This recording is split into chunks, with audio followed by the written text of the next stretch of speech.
Typically, if you take a look at exchange rates, what you're going to see is something like this.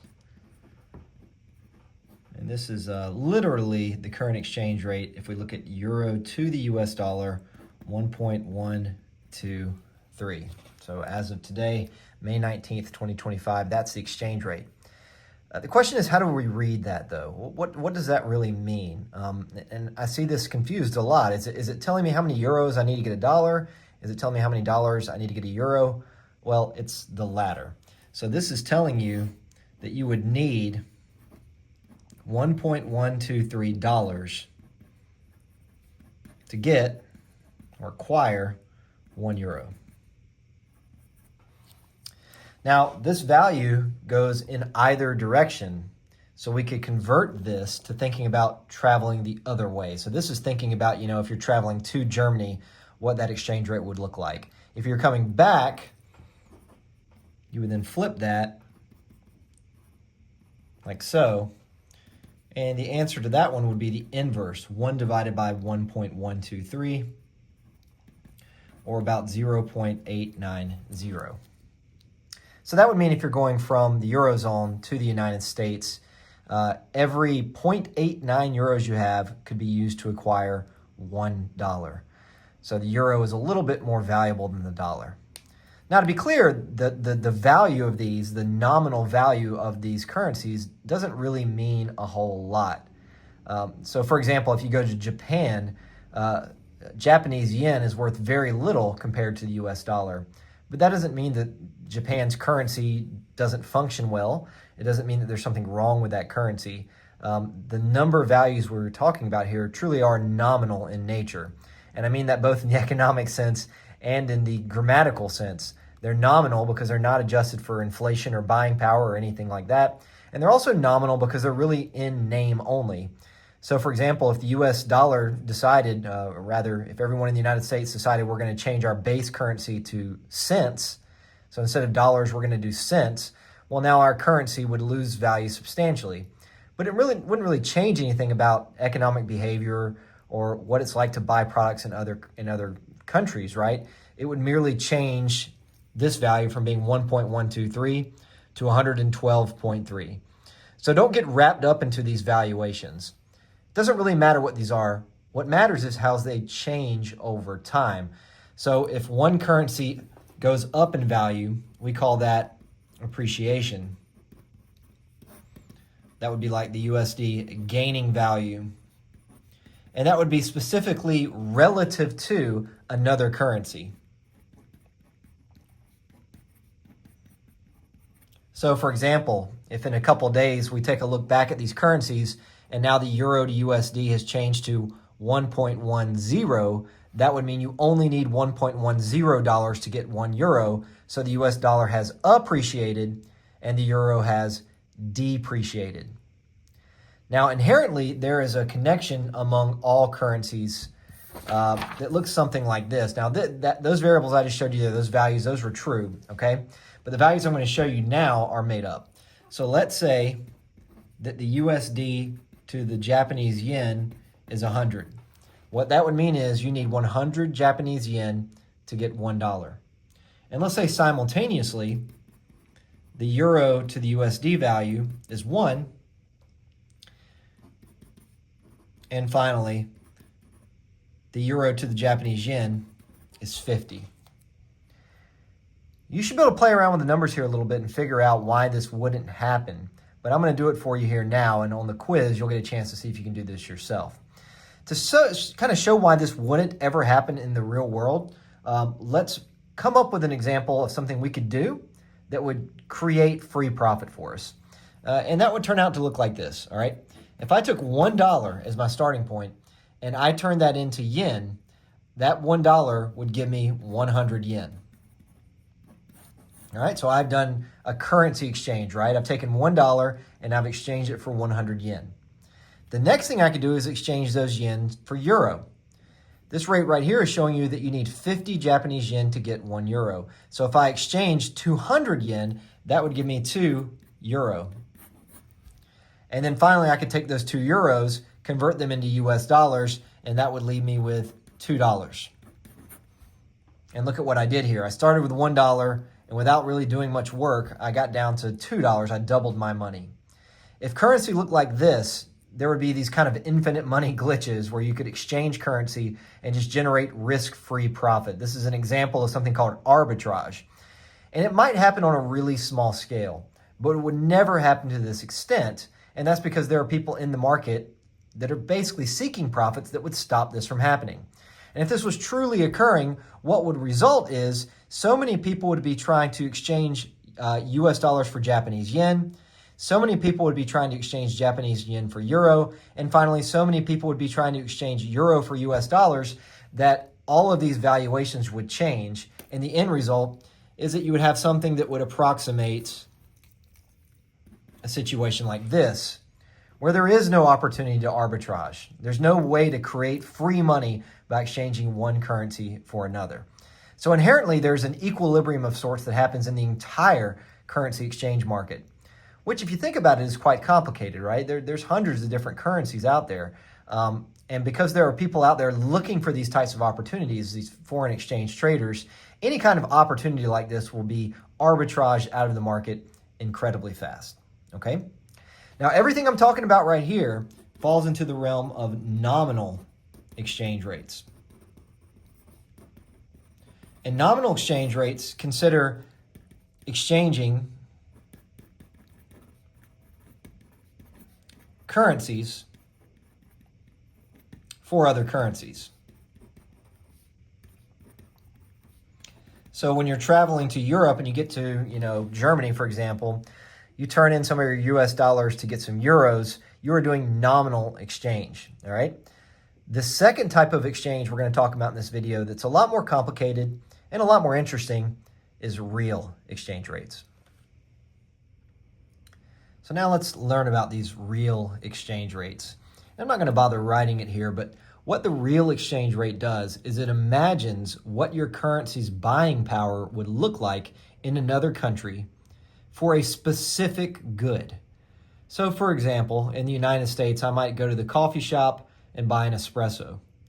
What the real exchange rate does is it imagines if I bought that espresso in Germany instead of the United States, what would the relative prices look like? And you can think about where it's cheaper, but you can also think about how much cheaper it is. And so I want to emphasize that now because in your interpretation, you should be able to explain exactly what the real exchange rate is telling you. And we're going to see an example of that right now, okay? So these are the currency exchange rates, nominal exchange rates that we saw in the earlier part of this video. What I need to think about now is some specific goods I could purchase with those currencies. And kind of a classic one to use is a Big Mac. Big Mac is a good one to use because we can get price data pretty easily for different countries. And also they are relatively similar from place to place.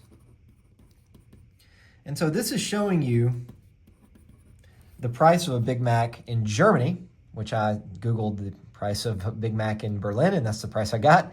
And this is the price of a Big Mac in Milledgeville, Georgia, right at this moment.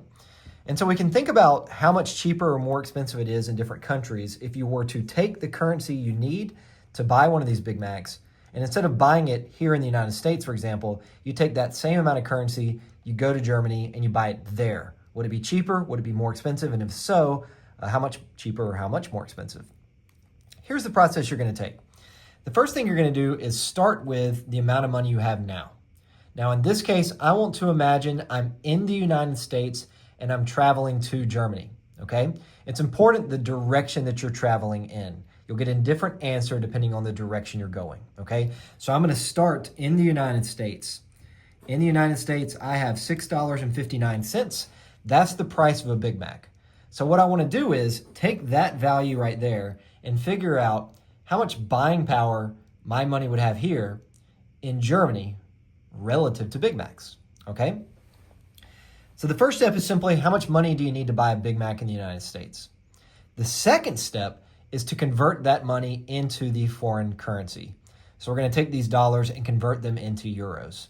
Now you got to be careful here when you're thinking about which valuation to use. And in this case, this is the correct value, okay?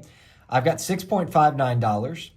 every time I exchange a dollar, I can get 0.89 euros. So if I multiply 6.59 by 0.890, this is going to tell me how many euros I would have if I exchange that currency.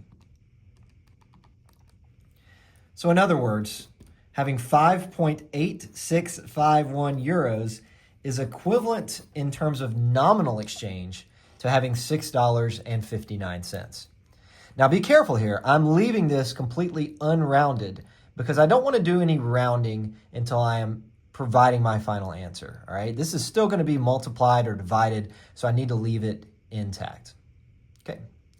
The next step is to imagine how many Big Macs could I buy with that many euros in Germany, right?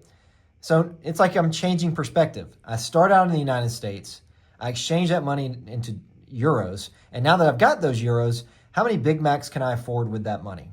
So the way to solve for that would be to take that 5.8651 and divide it by 6.39 euros. All right, and you can see I'm not going to be able to afford a whole Big Mac, and that's kind of what this currency exchange is trying to do, is to figure out what exactly can I buy.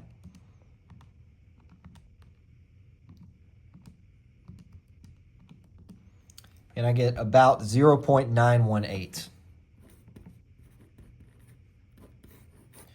So on the quiz, you're going to need to be able to not only solve for that, but also interpret the answer. Because if you don't know what that answer means, it has no value to you whatsoever, okay? So what we need to do is come up with an interpretation that is repeatable so we don't have to try to, figure this out every single time, okay? This is what that value shows you. The currency needed to buy one Big Mac in the US could be exchanged for euros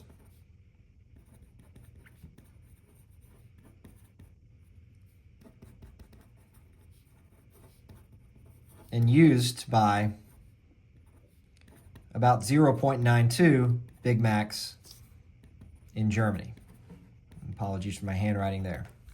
It's always bad, I know.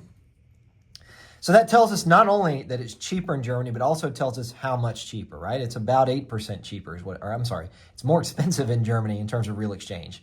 Now, be very, very careful here with the interpretation, because I'll ask this on the quiz and I'll say, give me an exact answer, an exact interpretation of what that value means. And some students will say, well, this tells us that it's cheaper to buy a Big Mac in the US and it's more expensive to buy a Big Mac in Germany. I mean, yeah, technically it does, but that would be the same answer if this was 0.1 as 0.9, right? Don't just tell me where it's cheaper or more expensive. I want to know how much cheaper or how much more expensive. And that's what this valuation here is telling you. It's telling you specifically what that price looks like from one place to the other. Furthermore, saying it's more expensive one place, cheaper someplace, that could be a little bit misleading because it's all relative in nature, okay? Maybe if you're in Germany, the Big Mac feels really, really cheap because everything there is more expensive, all right? So if you just say it's cheaper in Germany, that kind of belies the fact that we're specifically thinking about the relative price of one good for two different currencies. So don't overthink it. Use the form I provided you here. This sentence I just showed you here could just be rewritten for different values in different countries. It's a very repeatable thing, okay? Now, what if you're coming back? What if instead of going from the United States to Germany, what if we're in Germany and we're coming to the United States? Well, that would just change our calculation here. We would instead start out with euros, like that. That's how many euros it takes to buy a Big Mac in Germany. We would then multiply that times 1.123. That's because every euro you have can be exchanged for $1.123, okay? So I would take 6.39 and multiply it by 1.123. And that is $7.17597. So that's how many dollars you have, right? Now, if we divide that by the price of a Big Mac in the United States, which is our final step, so we're going to divide here, you would get, Let's see what it comes out to.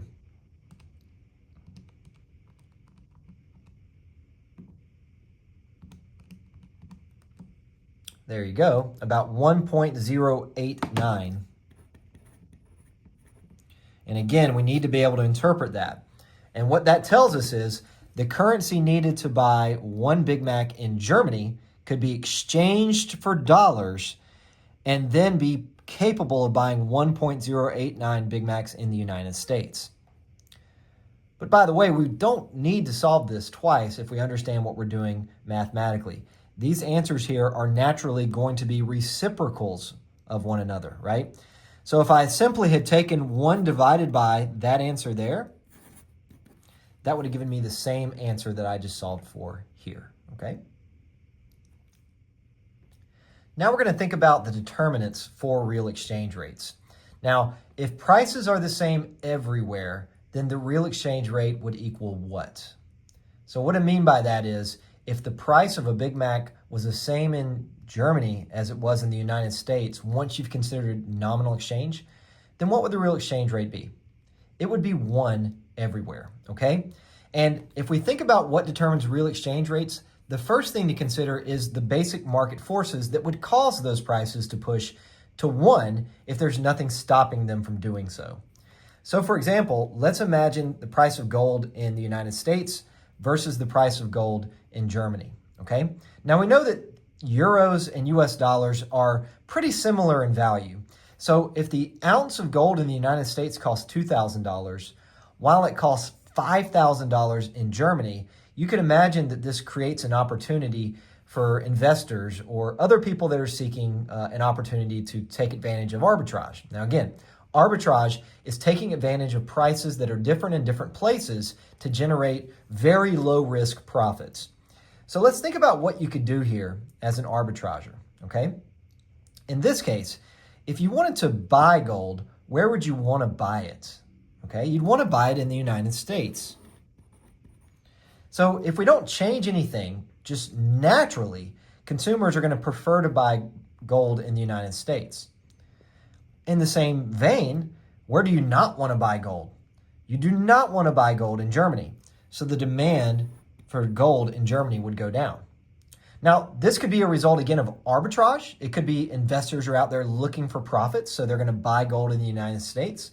Or it could be simply you're thinking about buying like a gold ring, right? If you're going to buy a gold ring, you're going to prefer to buy it where it's cheapest, and it appears that would be in the United States. Now, where would you want to sell gold? Well, given the prices to begin this exercise, you would definitely want to sell gold in Germany. The supply in Germany would increase. And since you're selling it in Germany, you're not selling it in the United States, so the supply would go down. The end result would be that the price in the United States would go up and the price of gold in Germany would go down. And that would continue until these prices have reached a type of equilibrium where the real exchange rate equals 1. Now, for gold, this is probably a pretty close realization of what actually happens. And in fact, in the quiz, I'm going to ask you a question like this with real data, and you're going to see that the real exchange rate ends up being very close to 1, which means that if you were to buy the good in the United States or buy the good in Germany with euros, either way, the effective prices are pretty much the same, okay, once you consider currency exchange in that calculation, all right? But that's not always true. Transaction costs also play a role in this, okay? So let's imagine instead of a good like gold, let's think of a good like draft beer.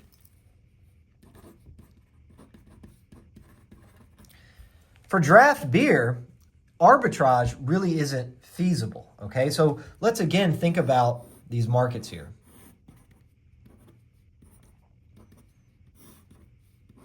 I'm going to be going to Germany here in a little bit. So maybe while I'm in Germany, I might peep out the beer prices and figure out that the price of a beer in Germany is €1, whereas a price of a comparable beer in the United States is $5.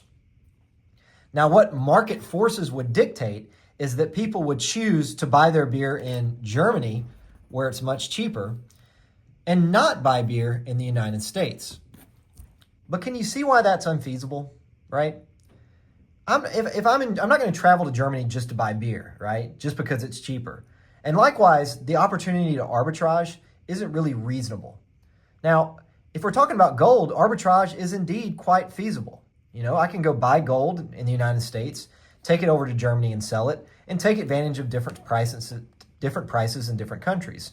But if we're talking about draft beer, how do you even transport that? Especially if we're thinking about like an individual glass of beer. It's just not feasible, okay? So there are impediments to the types of transactions that we would discuss that would probably move towards a real exchange rate of 1. And those impediments generically are referred to as transaction costs. And transaction costs are the cost associated with the sale of an item that aren't connected to production.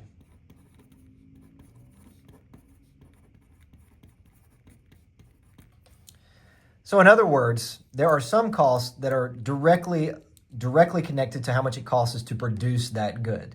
So for example, for colleges, the cost of professors, the cost of whiteboards, the cost of energy to power the rooms, the cost of computers, all of those costs would be production costs for the university to ultimately provide education to its students.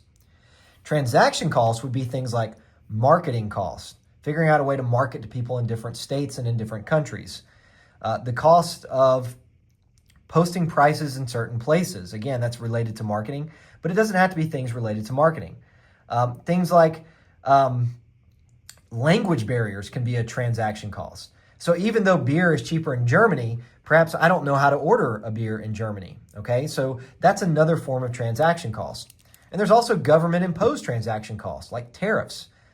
If there are significant tariffs on beer in Germany, just because they're cheap there doesn't mean I'm going to be able to import them to the United States at such a cheap price, okay? So here's the thing. When transaction costs are very high, the real exchange rate could be also very high or very low. In other words, it could be far from 1. Now, let's not confuse this here. I'm not saying transaction costs are going to be low, because a lower transaction cost could mean that prices are very different in different places, right? If the real exchange rate is 0.1, that means prices are 10% in one country relative to what they are in the other country. It's 1 that would mean that they're the same from country to country. And transaction costs are what stop that from happening, okay? So if we think about real exchange rates generically, we could think about the United States versus Canada, or compare the United States versus, Switzerland. Now, Switzerland is landlocked. It's got mountains all around it. It's pretty difficult to ship from place to place, and it's also really far away. So what we would expect is United States versus Canada would have relatively low transaction costs because they're so nearby. And so the real exchange rates would be pretty close to 1 for a lot of products. Versus the United States and Switzerland, the real exchange rates are probably going to be quite far from 1 for most products. In the quiz, in the practice problems that you have, I really want you to practice this and work through it. And as you work through it, you're going to realize that a lot of this is intuitive. It's stuff that makes sense to you.